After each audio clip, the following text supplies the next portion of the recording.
We're changing the climate. We're destroying the ocean by overfishing. We've overcleared the land. We've caused an extinction crisis. Forecasts are we could lose up to 1 million species. Well, that's like pulling all the rivets out of all the airplanes and saying, let's continue to fly.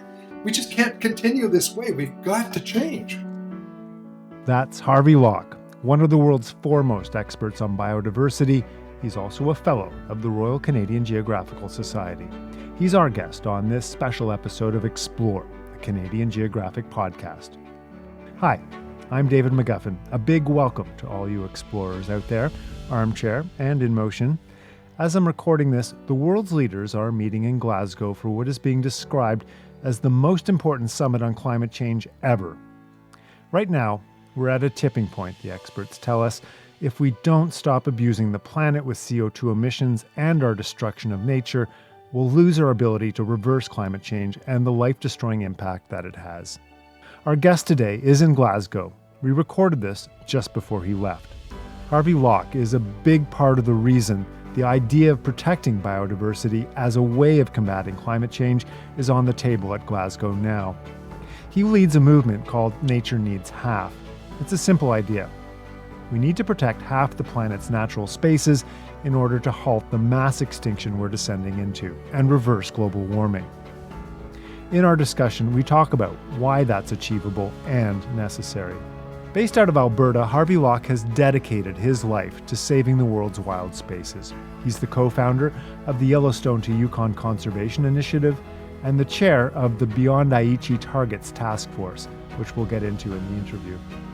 So, without further ado, Harvey Locke, welcome to the Explore podcast. Thank you. I'm delighted to be with you. So you're off to Glasgow. In the realm of your conservation efforts, your biodiversity efforts, what do these big conferences mean to you, or how do they slot into getting things done? You know, I work on nature conservation and the intersection between nature conservation and the climate. And those issues are issues that telescope. They're literally in your backyard. They scale up to your region, your province, your country, and worldwide.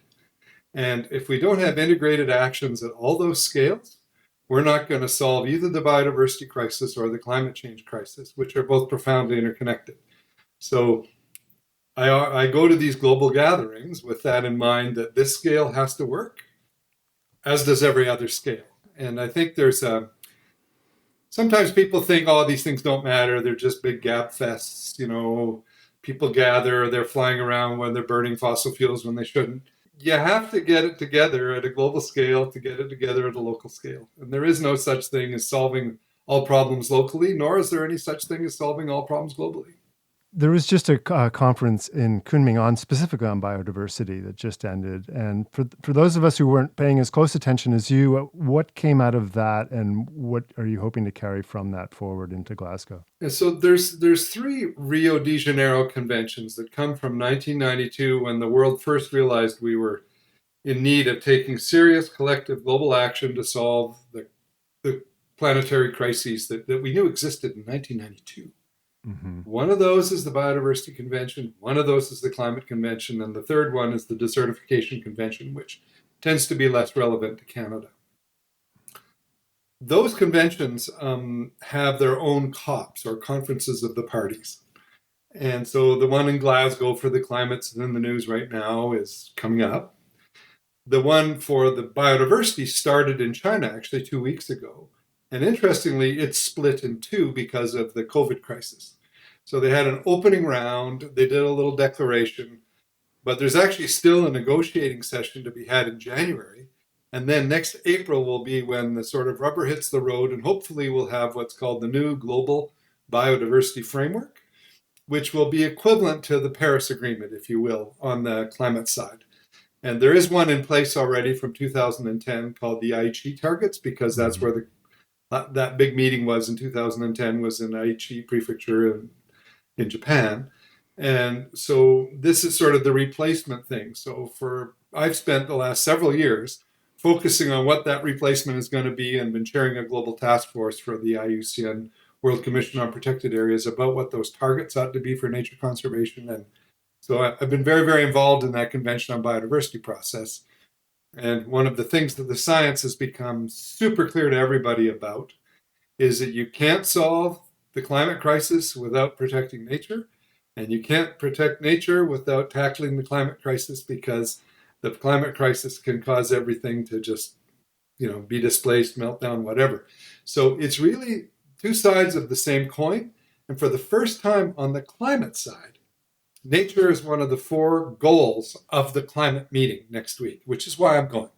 Right. So that's a huge step. Well, this is a very big evolution and a very necessary one. And it's kind of odd that in 1992 we could see these things were connected. Yeah. And then they kind of drifted apart. And you could hear people say things like, well, they're separate topics.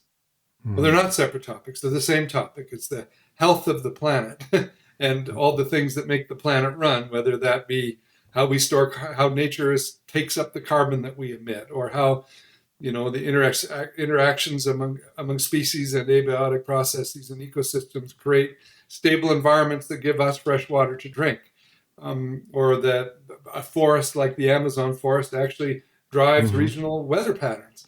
The whole thing is interconnected profoundly, and the error we've made is thinking they're separate topics.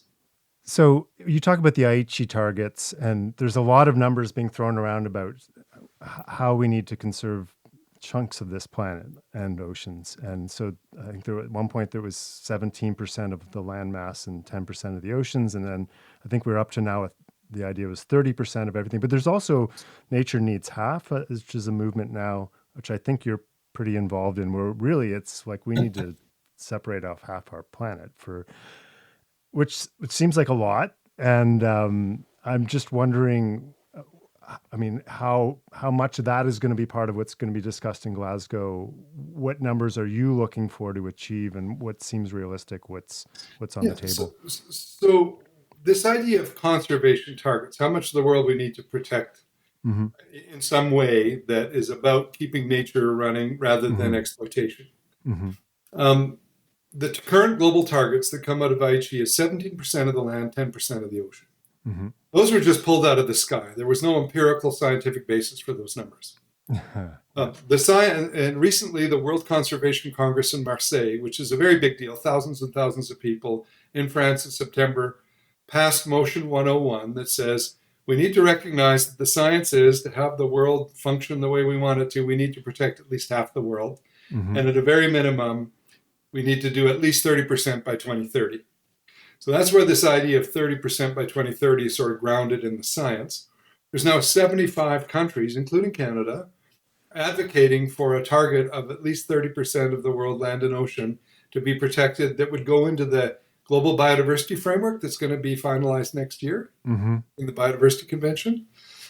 And so that sort of foundational piece of everything also links to the climate. So an important document issued in June was the G7 2030 Leaders Nature Compact. So our prime minister, other prime ministers, presidents, Trudeau, Biden, Merkel, Johnson, Macron, all signed this thing saying the world must not only be net zero or carbon neutral, the world must also be nature positive. In other words, we have to shift. And a sign of becoming nature positive is halt all extinctions and reverse biodiversity loss by 2030 and protect at least 30% by 2030. So that's how these ideas are starting to come together on the global stage. I don't expect there to be something specific about protecting at least 30% or half in Glasgow, but there will be plenty of conversations about the actual goals for the Glasgow COP include protecting and restoring ecosystems as a topic for the climate COP. So of course, these ideas inform that, but they won't be setting a target, like a spatial target in Glasgow. That's done over on the other side of the house in the Biodiversity Convention, which is a UN convention with all the same parties, with the singular exception of the United States, which is only part of the Climate Convention and not the Biodiversity Convention. So I'm just curious how it works when you start talking about setting aside large chunks of the planet. And we're blessed to live in Canada, which has a lot of natural spaces to it already. But you start looking at Europe or Southeast Asia or places that are heavily. How do you come to a term that we're all playing by the same scale here, and which has got to be incredibly difficult? That's a wonderful question, and it was actually one of the central challenges that the committee I chair on these targets for the IUCN World Commission on Protected Areas had to grapple with. If you know that the science is this, and we did the most comprehensive scientific surveys ever done on these questions, massive scientific literature review, meetings all over the world with people, then yeah, those are the numbers, protect at least half the world. But then you say, well, how can you do that practically? And it turns out that the world is basically in three conditions. Mm-hmm. There's large wild areas. We have them in Canada. So the Arctic is a large wild area. But there's also areas that are less wild, but still in pretty good shape. So if you think about where I live in Banff, we have highways and railways and communities, and in the landscape around here, there's some logging and mining and so on. But broadly speaking, there's a lot to work with. And this is where you get ideas of interconnected networks like the Yellowstone to Yukon idea, where you have big parks and you link them up. Mm-hmm. But there's also the cities and farms landscape, which is heavily transformed. So we did an analysis, a team of, I was the lead author, but a team of about 12 of us from all over the world, China, Brazil, Africa, Western Europe, US, Canada. We looked at these three conditions globally. And then we developed a suite of strategies that would apply across those conditions where like conditions exist. So some countries, like take Rwanda, fascinating place. Mm-hmm. It has very, very high human population density, is 92% cities and farms, but it's 8% in this other condition, which are actually first-class national parks. One's a tropical rainforest called Nyungwe, one's where the mountain gorillas are, where it adjoins Uganda and the Congo, and another is a savanna area that kind of goes towards the East African savanna that we all know about from the Serengeti and so on. And that looks really different if you look at it regionally than just nationally. You can see those other things sort of branch out outside of Rwanda. But Rwanda can't do the same things Canada can do because they don't have the large wild areas. Whereas next door, the Democratic Republic of Congo is actually kind of similar to Canada. Yeah. And turns out China is similar to Canada. Brazil's similar to Canada. Large countries tend to have all three of those conditions. Small ones sometimes basically only have one, or a little bit of one or two, like Uruguay or Rwanda. And in Western Europe, everything's basically cities and farms or else that kind of intermediate shared landscape, with the exception of a few areas in like Sweden and Norway at the very north. So the idea is that you can have a global target and then you figure out what you need to do in each of those conditions to achieve what you're trying to achieve. And what you're trying to achieve is actually different in each. So if you have large wild areas, we know that keeping the boreal forest and peatlands intact, keeping those big old wet temperate forest trees in British Columbia intact is vital for both biodiversity and for carbon storage and absorption. Same with the Amazon, same with the Congo Basin, same with the Southeast Asia forest and peatlands. We need a strategy to keep those intact, and a lot more than just a percentage. We need to keep those systems intact, period. Like the whole thing. The Amazon, the science is if we clear more than 20% of the Amazon forest, it'll stop raining. Wow. Stops raining, the thing flips to a savanna. Whoops. And then we have regional catastrophe and weather rainfall patterns shifting, climate releases, biodiversity collapse. I mean, we do not want that to happen. None of us do. And it's not just an issue for countries in the Amazon. It's an issue for everyone. Well, turns out, one of the biggest sinks of carbon in the world is the boreal forest peatlands of Canada. Wow. We should not be disturbing that, releasing that to the atmosphere, because if we do, not only will we continue to lose caribou, which we've been losing really rapidly, not only will we negatively affecting the hemispheric migration of songbirds, some species of which actually go to the Amazon, but also we will cause a climate release so severe that it wouldn't matter what we did with the world's cars. And so we've got to think this through. Whereas in the cities and farms areas, we need to think about humans' access to nature, keeping herbicides and pesticides out of freshwater systems so they don't get in the freshwater, kill the river, go down and then kill the estuary, where a lot of the best fisheries in the world are. We need to keep pollinators in the system, which means allowing having at least 20% native vegetation, not really 20% in parks, but 20% native vegetation around farm fields and along rivers and, maybe along roads, so that we actually have pollinators, because pollinators drive agriculture. And so we've just got, at every scale, we need a strategy that works for the problem. The problem of maintaining caribou in northern Canada is not the problem of maintaining pollinators in southwestern Ontario. Those are two really different problems. They're both important, and each needs its own strategy. So that was the idea behind this 3 conditions of the world approach to these targets. That's fascinating. And I mean, you talk a lot about forests because forests are obviously hugely important. I mean, when we're talking about setting aside these nature areas, I mean, how much of it is just letting nature be nature, and how much of it is reforesting where we need to reforest, and how important is that at this point? That's a really great question. We tend to be action oriented. So we say things like, we're going to replant trees to save the climate. Mm-hmm. Well, if you want to save the climate, quit cutting down old trees. Right. Far more important than planting new ones. Not even in the same league. And the IPCC, which is the scientific body for the Climate Convention, has these 2 paragraphs in their 2019 land use report that says, you want immediate climate benefits, protect forests, peatlands, grasslands intact. You want longer term benefits for the climate, try to restore them. And the problem is that we're focused on the action, which is sort of the second order strategy, which is replanting, all that kind of stuff. When what we really need to be doing is focused on keeping everything intact, wherever it is, whether it's in that cities and farms condition, little fragments of intact landscape, whether it be grasslands or forests or whatever, right through to these really large systems like arboreal forest, our the temperate rainforests that remain, with very few now. There's a big issue in BC about this, the Amazon, the Congo, and so on. And our grasslands in Canada, the native grass in Canada, we should not be breaking another square meter of that sod. Mm-hmm. We should be keeping it intact. Those are huge carbon storehouses that are really important for biodiversity, for birds and other things.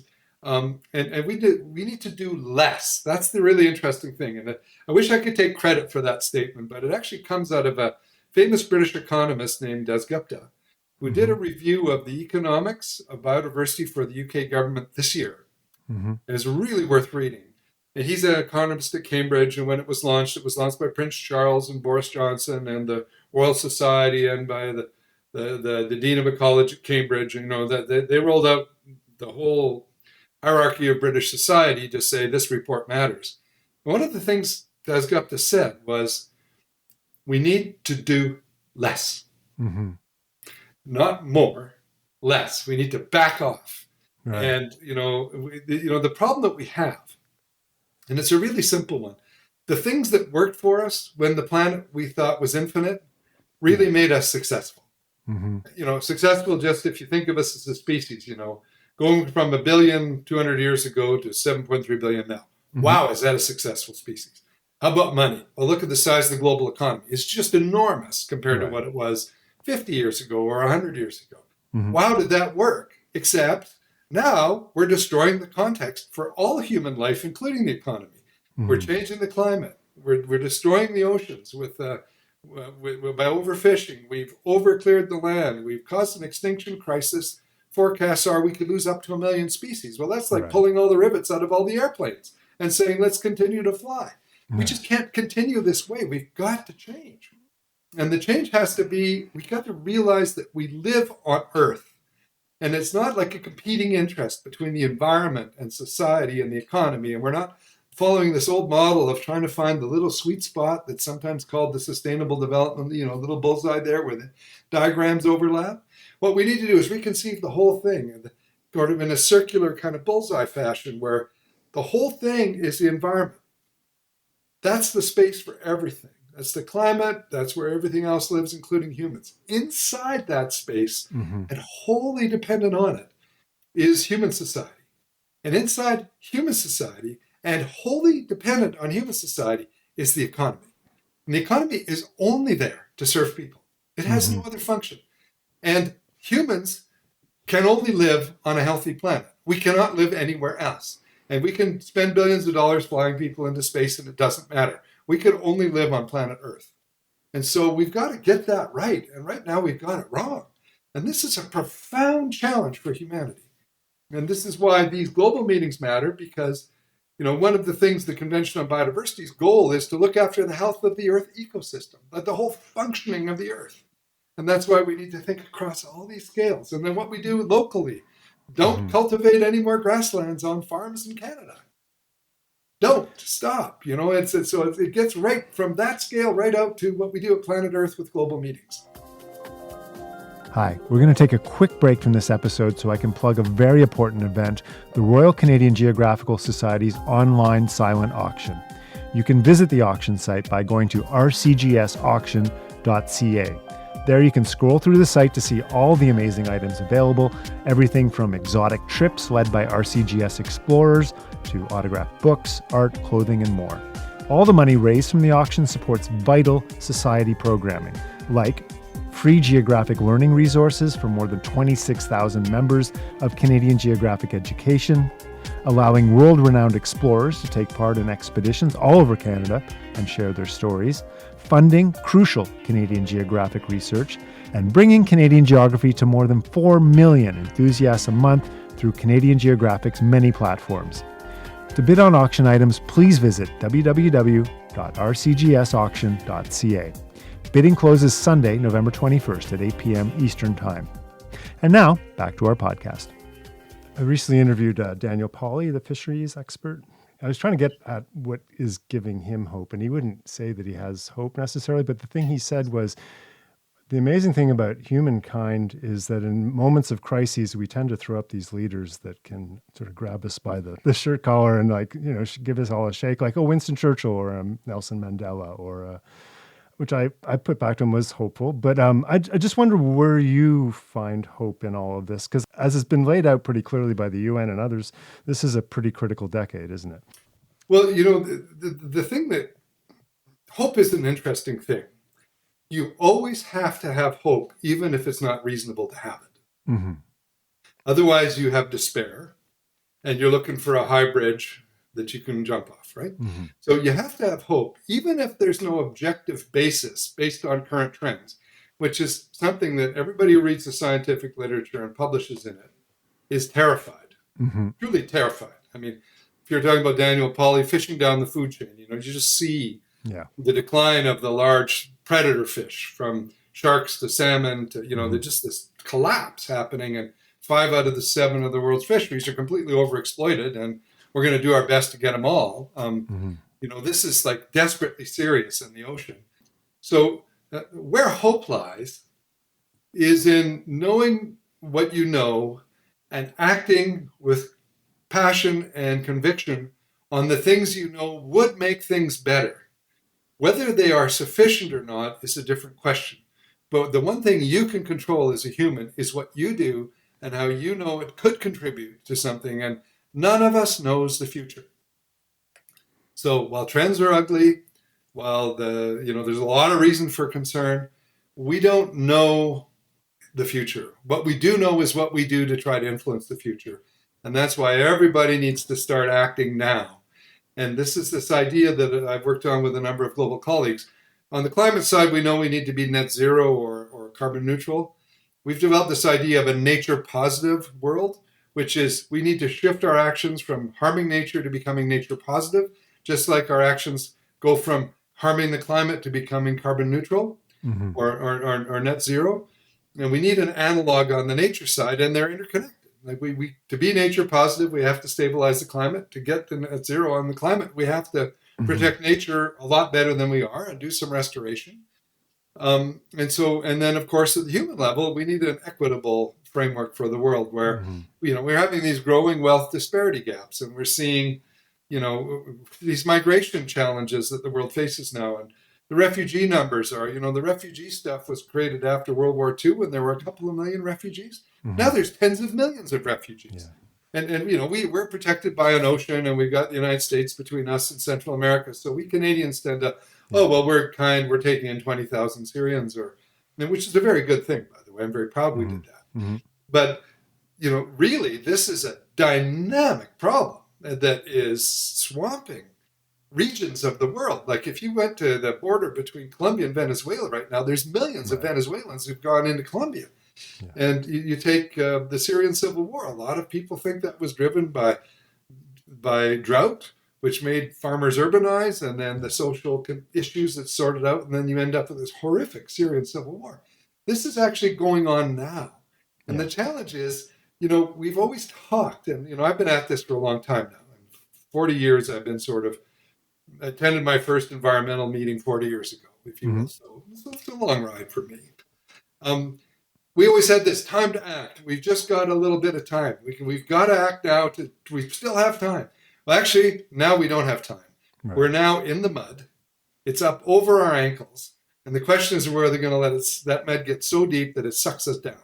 Right. And or else we stop the mud, try to stabilize it, and then see if we can climb out of it, or our grandchildren can climb out of it. But we're in the muck now. And if you lived here in the West, I live in Banff, that heat dome this summer was fundamentally freaky. It wasn't, oh, what a hot weather pattern. It was impossible, and the impossible happened to us here. And it was the most extraordinary thing. Yeah. And the smoke that we had, couldn't go outside in July for fear of it affecting your lungs. No. We have people in British Columbia now talking about a fire season. Like that's one of the seasons now. Well, yeah. And in fact, we've started to get used to this idea of a new normal or a shifting baseline. This is actually a pretty interesting idea. So we're starting subconsciously here in the Rockies to kind of think of August as fire season. Yeah. Gee, we might have too much smoke to enjoy going backpacking or spending nights out in the bush. This summer, July was fire season. Yeah. And so all of a sudden, whoops, there is no adjusting to new normal. New normal is becoming chaotic. And look at the weather right now while we speak. The west coast of our continent is being lashed by serious weather from the Pacific. And I heard the other day that the barometer was at the lowest level it's ever been measured at in the coast of British Columbia. We're seeing these extreme weather events, which is exactly what we were told would happen by the climate modelers 25 years ago. And we're in it now. Right. And on the biodiversity side, we've been warned and warned and warned about an extinction crisis. 2 weeks ago, they declared 23 species officially extinct in the United States. Yeah.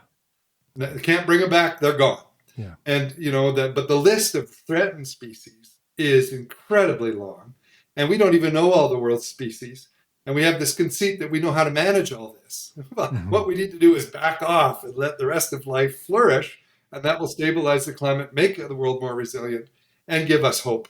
Yeah. I find what gives a lot of people hope is actually being able to do stuff in a local level. And you mentioned the Yellowstone to Yukon corridor you're trying to set up. And I think that's a really great example. When I lived in Kenya for several years, and they were trying to set up similar animal corridors up from the south up to Mount Kenya as well, for exactly the same reasons. And can you just tell us a bit about where you're at with that corridor, and what are the challenges you're facing? So one of the things fascinating is that in the Yellowstone to Yukon region, so Canada, U.S., Rocky Mountains, we have the oldest national parks in the world.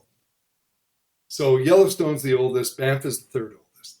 The first Peace Park was on the border between Waterton Glacier on the Alberta-Montana border. And so we've had these innovations that helped create protection, and these are old. Then what we realized in the 90s was that parks as an island in a landscape would not maintain large mammals. Their just populations are too low. They have to move around to find mates, and they operate at a huge scale, way bigger than even those really big parks. So this is where we got the idea of linking them all together with a corridor that runs from Yellowstone to Yukon. That not all landscape would be a park, but there would be parks interconnected with each other across the landscape. It also really works well for climate change because it's a north-south gradient, and we know that with climate change, as things warm, things will move north. It's also useful because they're mountains, so that things can move up and down valleys, up mountainsides. So it's a pretty robust strategy for our time, and has become world famous because of it. And people look at it as sort of an example of hope. The reason that we can have hope in this region is actually we're able to define the problem and then to take actions that we know to be meaningful to solve the problem. And we've been taking actions. And so we can literally buy a 40-hectare parcel of land from a willing vendor that has a grizzly bear walking across it between two pieces of public land. Yeah. And so we can actually do that. In a lot of the world, there's more theory about, well, maybe we can reconnect this and maybe we can do that. You Mm-hmm. mentioned Kenya.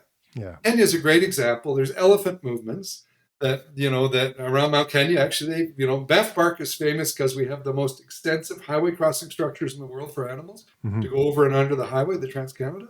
Mm-hmm. In Kenya, they built their first elephant underpass near Mount Kenya, in the area. And then down in Amboseli Park in the south of Kenya, they've got elephants migrating out of the park across some community-held lands. And they've been figuring out how to have a corridor there, and they're using electric fencing and channeling, and it's very interesting. I was on a field trip there 2 years ago when we could still travel.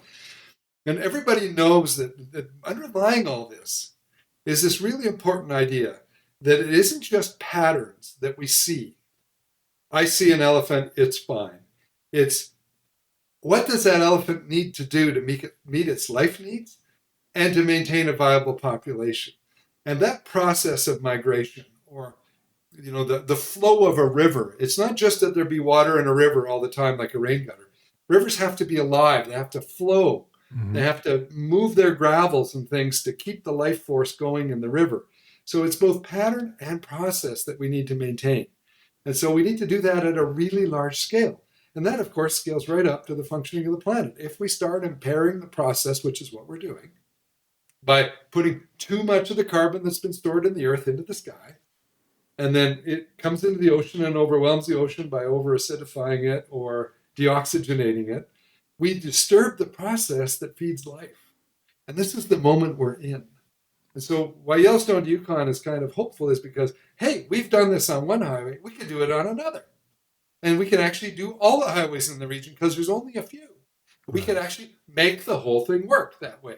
We could actually identify all the parcels of private land we think we need to work with landowners on to keep enough corridors between the public and private lands to do something. We can identify the large wild areas we still need to protect and get them protected. So it's possible in our region to do that, and that's why it provides hope to people, and that's why it's been energizing and enabling of people feeling, hey, I can contribute to this and it's going to work. I wish everywhere was in at least as good condition as this region. Mm-hmm. It isn't. But you can do stuff even locally, like if you live in, let's say, southwestern Ontario. We know, for example, red oak trees have far more species than a non-native oak tree does, of moths and things. Those red oak trees will attract more birds than a non-native deciduous tree species. So why not plant red oaks? Right. And why not use native species in our gardens, our parks, our cities, our roadsides? And places like Singapore are doing this and having a really positive impact on biodiversity, even though it's a very busy place. Yeah. They're taking this native species approach. And if we did that, we'd make a real difference even in people's backyards. And we'd be giving people hope. And they'd see more birds and butterflies and have a sense of the world being more vibrant around them, which gives hope in and of itself. Well, that's a great sort of backyard take on what we can do as a species, and certainly a hopeful message going forward too. Before I let you go, and you've been very generous with your time, I have a question I ask everyone who comes on the podcast, and it's, what's your favorite place in Canada? I'm wondering if it could be like a place you go into your mind when you need that happy place, or it's may have been part of your childhood, may be close to where you are, far away. But what's your favorite place in Canada? My favorite place in Canada and the world is Banff, and I get to live here. Yeah. And I kiss the ground every time I come home. Yeah. I'm looking out my window at a beautiful mountain right now. I have been in love with this place since before I can remember. My family's from here. I'm very, very lucky to be anchored in a place that I consider the most beautiful place in the world.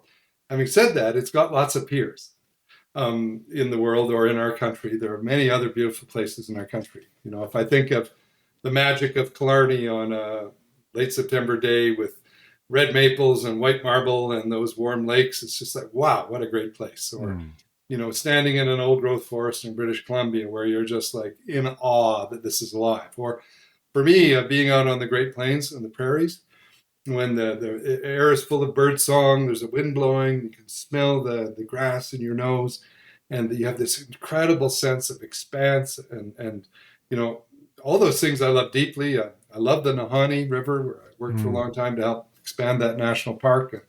It's like, I like to describe it as a 9-day tour through a mini golf course. It's just incredibly changing, spectacular, beautiful, great river to paddle because it's got a current, but it isn't too scary. Yeah. So, all these things are, you can tell I'm in love with the natural world. That I could run through a bunch of places around the world that I feel the same kind of energy.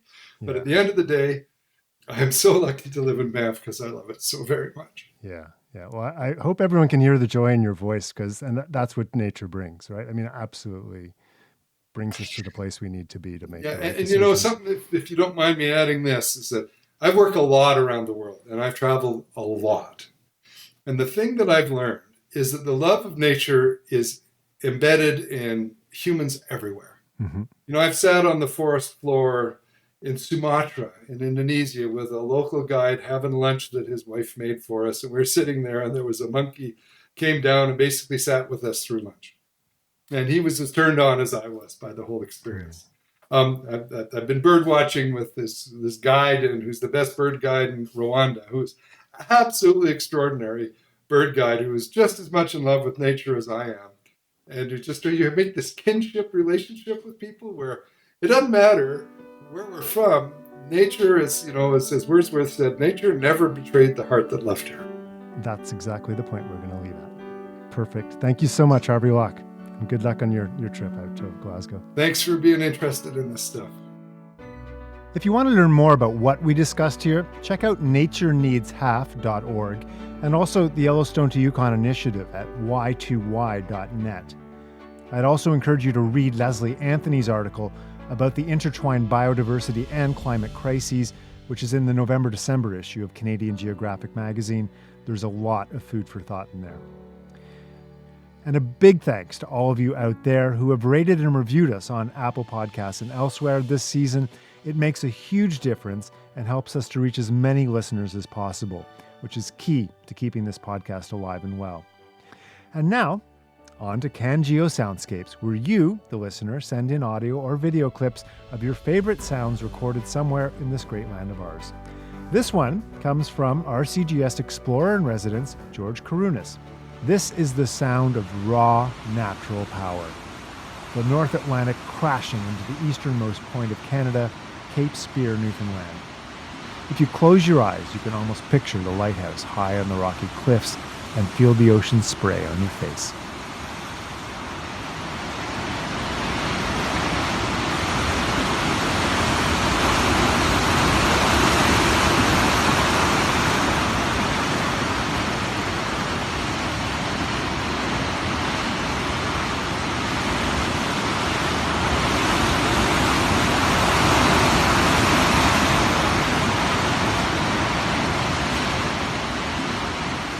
Thanks for that, George. You can follow George's storm-chasing, volcano diving adventures on Twitter at George Karunas and on Instagram at George_Karunas.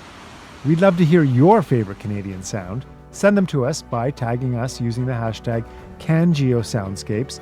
We're on Twitter and Instagram at CanGeo. And of course, be sure to subscribe to Explore where you listen so you don't miss future episodes.